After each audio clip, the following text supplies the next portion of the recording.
కొన్ని మన క్రోడీకరించి కొన్ని తెచ్చిన.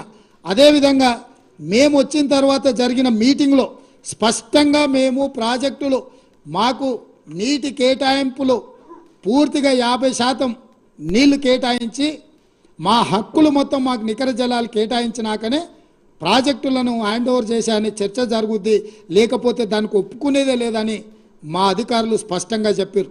ఇదే కాదు, షెకావత్ దగ్గరికి నేను ఉత్తమ్ కుమార్ రెడ్డి గారు జాతీయ ప్రాజెక్టుల కోసం పోయినప్పుడు చర్చ వస్తే కూడా స్పష్టంగా చెప్పినాం, కృష్ణా నది మీద గోదావరి నది మీద తెలంగాణ రాష్ట్రానికి రావాల్సిన నీటి కేటాయింపుల మీద స్పష్టత వచ్చినాకనే ప్రాజెక్టులను అప్పజెప్తాము. అప్పటి వరకు ప్రాజెక్టులను అప్పజెప్పడం అనే చర్చ అసంపూర్తి చర్చ. ఈ చర్చలు జరిగినా ప్రయోజనం లేదు. శాశ్వతంగా అన్ని సమస్యల్ని పరిష్కరించండి. ఇదే కాదు, మహారాష్ట్ర కృష్ణాలో ఉన్న కృష్ణానది మీద ఉన్న ప్రాజెక్టులను కూడా బోర్డు పరిధిలోకి పట్టుకరండి. తెలంగాణను తీసుకొచ్చి ఆంధ్రప్రదేశ్ను తెచ్చి కర్ణాటకను వదిలితే కర్ణాటక మాకు వదలాల్సిన నీళ్ళు వదలకపోతే అడిగేవాడే లేడు. కాబట్టి కృష్ణానది మహారాష్ట్రలో పుట్టిన కాడ నుంచి ఆంధ్రప్రదేశ్లో సముద్రంలో కలిసే వరకు ఉన్న అన్ని ప్రాజెక్టులను బోర్డు పరిధిలోకి పట్టుకొచ్చినప్పుడు సరైన న్యాయం జరుగుద్దని చెప్పి నేను ఉత్తమ్ కుమార్ రెడ్డి గారు జలశక్తి మంత్రి షెకావత్ గారికి చెప్పడం జరిగింది.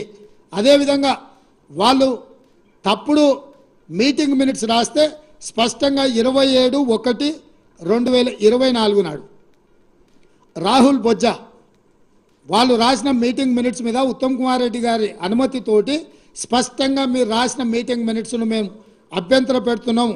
On the proposal of handing over of adworks to KRMB, members of Telangana stated that they will discuss the matter with the government and communicate its views.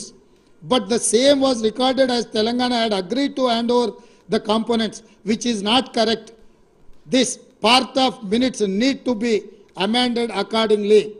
స్పష్టంగా మీరు తప్పుడు మీటింగ్ మినిట్స్, మేము మాట్లాడింది ఒకటి, మీరు చేసింది ఒకటి, మీరు చేసింది తప్పు, మీ తప్పుడు మీటింగ్ మినిట్స్ మేము ఒప్పుకుంటలేము, వాటిని పూర్తిగా మీరు మార్చండి అని 27 జనవరి నాడు మళ్ళీ మా ప్రభుత్వం స్పష్టంగా లేఖ రాసింది కేంద్ర ప్రభుత్వానికి. ఇరిగేషన్ సెక్రటరీ స్పష్టంగా ఉత్తమ్ కుమార్ రెడ్డి గారి నా అనుమతితోటి రాసిన లేఖ స్పష్టంగా తెలంగాణ వాటా నీళ్లు తెలంగాణ ప్రాజెక్టుల మీద హక్కులు మేము కొట్లాడి మేము సాధించాలనే ప్రయత్నం చేస్తుంటే ఈరోజు అధికారం కోల్పోయిన నిస్పృహతో దిక్కుమాలిన ఆలోచనతో ఇంట్లో నుంచి బయటకు వెళ్ళడానికి మొహం జల్లక ఏదో ఒక ఒక్కతోని బయటికి రావాలని మామ అల్లుళ్ళు ఈరోజు కుట్ర చేస్తున్నారు. నేను సూటికి ఒక్క మాట అడగదలుచుకున్న చంద్రశేఖరరావు, నీకేమాత్రం సిగ్గునో ఒక్క మాటకు సమాధానం చెప్పు. ఇక్కడ ఎన్నికల రోజు పోలింగ్ రోజు పొద్దున్నే నాగార్జున సాగర్ భూభాగం మొత్తం తెలంగాణలో ఉంది. నాగార్జున సాగర్ ప్రాజెక్టు కంప్లీట్గా తెలంగాణ స్వాధీనంలో ఉంది. కనీసము శ్రీశైలం అన్న సగం వాళ్ళ చేతిలో ఉంది, సగం మన చేతిలో ఉంది. జగన్మోహన్ రెడ్డి పోలీసులు తుపాకులు వేసుకొని నాగార్జున సాగర్ డ్యామ్ మీదకి వచ్చి ప్రాజెక్టును హ్యాండ్ ఓవర్ చేసుకోరు. ఈ సన్నాసి రండా జగన్మోహన్ రెడ్డి తెలంగాణలోకి వచ్చి నాగార్జున సాగర్ ప్రాజెక్టును ఆక్రమించుకుంటే నోట్లకెళ్ళి మాట వెళ్ళలే. రండ పనులు చేసింది లొంగిపోయింది నువ్వు చంద్రశేఖరరావు. నువ్వు రండగాడి కాబట్టి జగన్మోహన్ రెడ్డి వచ్చి నాగార్జున సాగర్ మీద తుపాకులు పెట్టి ప్రాజెక్టును హ్యాండ్ ఓవర్ చేసుకుండు. అదే కాంగ్రెస్ అధికారంలో ఉన్నప్పుడు వచ్చి చూడమను, ఇవాళ రమ్మను, వచ్చి నాగార్జున సాగర్ మీదకి రమ్మను జగన్మోహన్ రెడ్డిని. నువ్వు రండగాడివి, జగన్మోహన్ రెడ్డికి ప్రాజెక్టును తాకట్టు పెట్టి తుపాకులు తీసుకొని వచ్చి నాగార్జున సాగర్ డ్యామ్ను ఆక్రమించుకుంటే పల్లెత్తు మాట మాట్లాడలేదు. నువ్వు పోయి కేంద్ర ప్రభుత్వానికి ప్రాజెక్టులను హ్యాండ్ ఓవర్ చేయడానికి నిధులను కేటాయించినోడు నువ్వు వచ్చి మమ్మల్ని బదనాం చేస్తావా, మా మీద మాట్లాడతావా?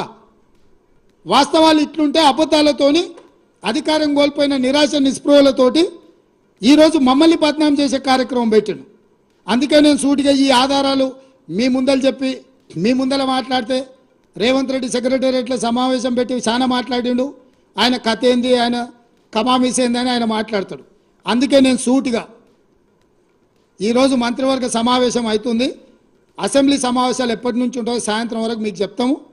అసెంబ్లీ సమావేశాలల్లో వైట్ పేపర్ ప్రాజెక్టుల మీద రిలీజ్ చేస్తాం, ప్రాజెక్టుల హ్యాండ్ ఓవర్ మీద చర్చ పెడతాం. 48